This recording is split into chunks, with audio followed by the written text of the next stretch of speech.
नमस्कार। जय हिंद। हर भाई हर बहन का स्वागत है पारस टीचर एकेडमी में। मुझे उम्मीद है आप घर पर स्वस्थ होंगे, मस्त होंगे और आपकी पढ़ाई ठीक तरह से चल रही होगी। प्यारे साथियों, आज इस क्लास में हम गणित पेडागोजी के इम्पोर्टेंट क्वेश्चन पढ़ेंगे जो कि हर एग्जाम में ही आपको बार बार देखने को मिलते हैं। आप सभी लोग इस वीडियो को कंप्लीट ज़रूर देखना, क्योंकि ऐसा वीडियो आपको और कहीं नहीं मिलने वाला है। तो चलिए स्टार्ट करते हैं प्रश्न क्रमांक 1 से।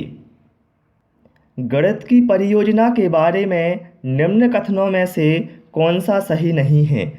परियोजना या कार्य, जिसे इंग्लिश में कहा जाता है प्रोजेक्ट, ठीक है। तो इसके बारे में यहाँ पर 4 कथन दिए गए हैं। वे अन्वेषण कौशल को प्रोत्साहित करते हैं, तो ये तो सही है। जो परियोजना होती है ये क्या होता है, अन्वेषण कौशल को प्रोत्साहित करती है। वे समस्या समाधान कौशल को बढ़ाते हैं, ये भी सही है। और वे अंतर विषय अनुबंधों को सिद्ध करते हैं। यहाँ पर अंतर विषय अनुबंधों से मतलब है एक से अधिक विषयों में संबंध स्थापित करना, तो ये तो सही है। लेकिन ऑप्शन बी में क्या कहा गया है, वे गणित में अंक प्राप्त करना आसान करते हैं। तो हम जब भी गणित में परियोजना करते हैं, ठीक है, तो इसका उद्देश्य कदापि नहीं होता है कि गणित में अंक प्राप्त करना आसान हो जाए, ठीक है। तो इसलिए यहाँ पर राइट आंसर हमारा हो जाएगा ऑप्शन बी। ओके, चलिए प्रश्न क्रमांक 2 पर आते हैं।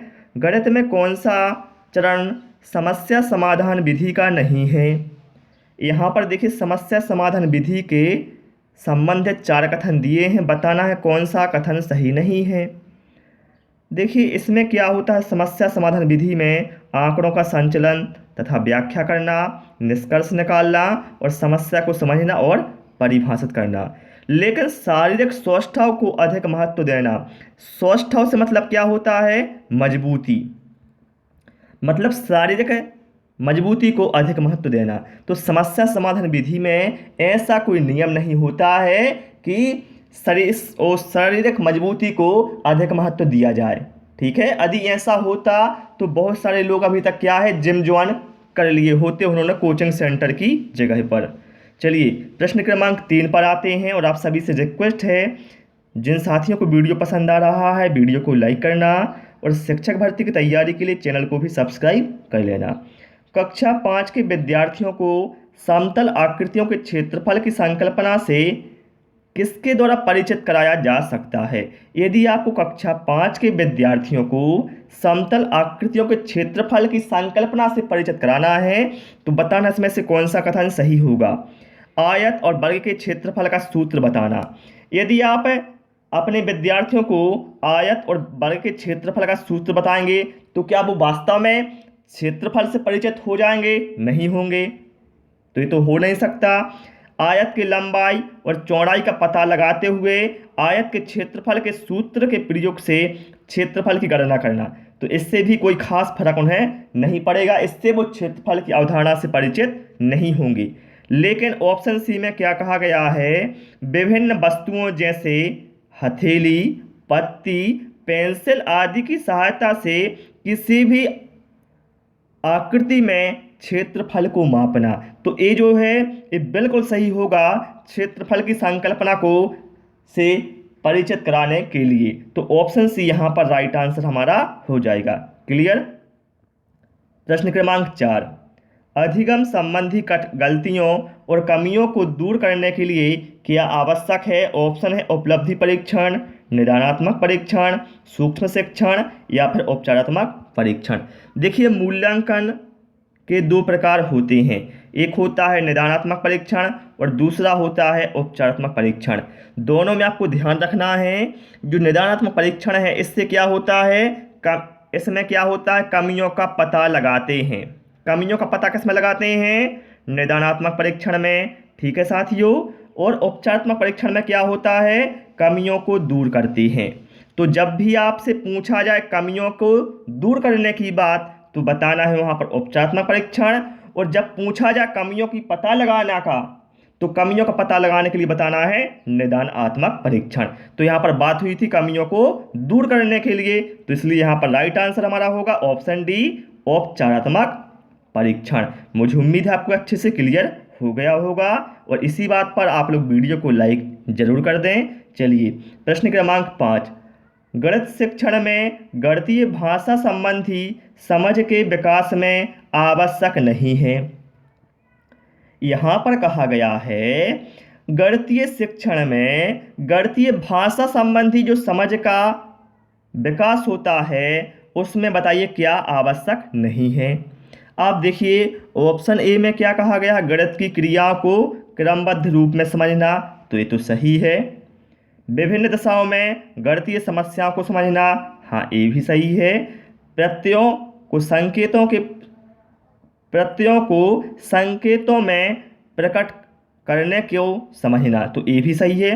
प्रत्ययों से मतलब यहाँ पर नियमों को लेकर, ठीक है। लेकिन यहाँ पर ऑप्शन डी में क्या है, हल करने की विधि को समझना, तो हल करने की विधि को समझना तो ये भाषा संबंधी समझ के विकास में आवश्यक नहीं है, ठीक है। क्योंकि हल करने की जो विधि होगी वो आपका टीचर है वो समझेगा इसे, ठीक है।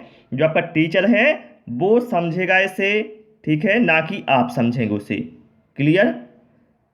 चलिए प्रश्न क्रमांक 6 पर आते हैं। गणितीय विषयों में बेहतर होने के लिए एक व्यक्ति को खालिस्तान आवश्यक है। गणनाओं में प्रावीण्यता, ये तो क्लियर नहीं है। यदि किसी छात्र में गणनाओं में प्रावीण्यता है तो उसका निश्चित नहीं है कि वो गणित विषय में बेहतर ही हो, तो ये भी नहीं हो सकता। हल को याद करना, भैया याद करने की बात तो गणित में होती ही नहीं है।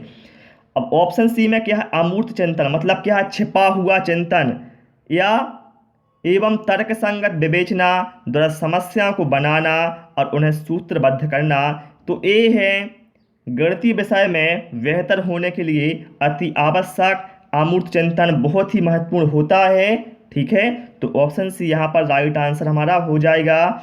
प्रश्न क्रमांक 7 पर आते हैं। गणित शिक्षण के दौरान बच्चों को कोई पाठ पढ़ने से पहले एक शिक्षक को किसका ज्ञान प्राप्त कर लेना आवश्यक है। इसको समझना प्रश्न को। गणित शिक्षण के दौरान बच्चों को कोई पाठ पढ़ाने से पहले शिक्षक को किसका ज्ञान प्राप्त कर लेना आवश्यक है। तो पाठ पढ़ाने से पहले शिक्षक को आवश्यक है कि वो संबंधित पाठ के उद्देश्य को, ज्ञान को प्राप्त कर ले। ऑप्शन बी यहाँ पर राइट आंसर हमारा हो जाएगा। चलिए प्रश्न क्रमांक 8 पर आते हैं। कोई भिन्न सरलतम रूप में तब कही जा सकती है तब उसके अंशवाहर में एक के अतिरिक्त कोई अन्य उभयनिष्ठ गुणनखंड ना हो, उसके अंशवाहर समान हो, अंशवाहर में समान उभयनिष्ठ गुणनखंड हो, या फिर उपर्युक्त सभी। देखिए उसके हर व अंश समान हो, मतलब क्या है, जैसे हर 6 है तो अंश भी 6 है, तो भैया इस सरलतम रूप नहीं होगा, ठीक। अब अंशवाहर में समान उभयनिष्ठ गुणनखंड हो, तो ये भी नहीं होगा। अब देखिए ऑप्शन ए में क्या है, उसके अंशवाहर में एक के अतिरिक्त कोई अन्य उभयनिष्ठ गुणनखंड ना हो, तो ये बिल्कुल सही राइट आंसर हो जाएगा ऑप्शन ए। इसको समझ लीजिए, जैसे मैंने यहाँ पर लिखा 14/4 और एक यहाँ पर लिख दिया मैंने 5/4। अब मैं पूछूँ आपसे कि सरलतम रूप बताएं इसमें से कौन सा है, तो ये होगा सरलतम रूप, ठीक है।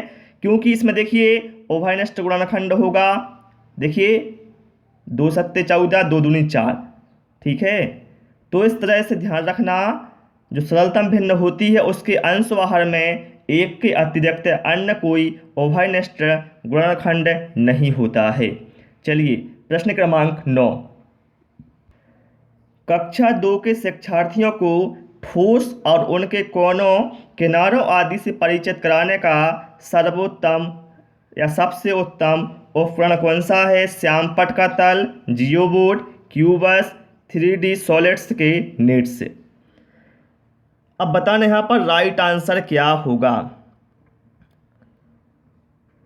तो देखिए यहाँ पर राइट आंसर हमारा साथी होगा जियोबोर्ड, ठीक है। जब भी ठोस या 3D आकृतियों से संबंधित कोई भी बात होती है शिक्षण की, तो वहाँ पर बताना है आपको जियोबोर्ड। ओके।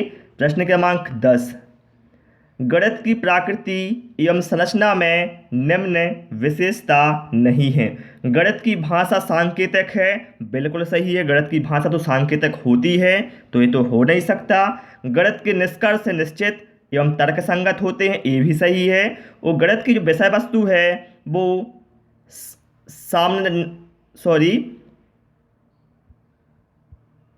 गणित की विषय वस्तु सामंजस्यता है, ये भी सही है। देखिए यहाँ पर सामंजस्य मतलब है तालमेल। क्या मतलब है इसका? तालमेल।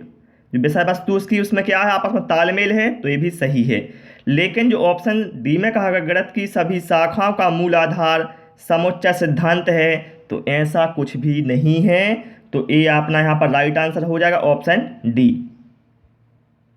इसके बाद आते हैं अगले क्वेश्चन पर।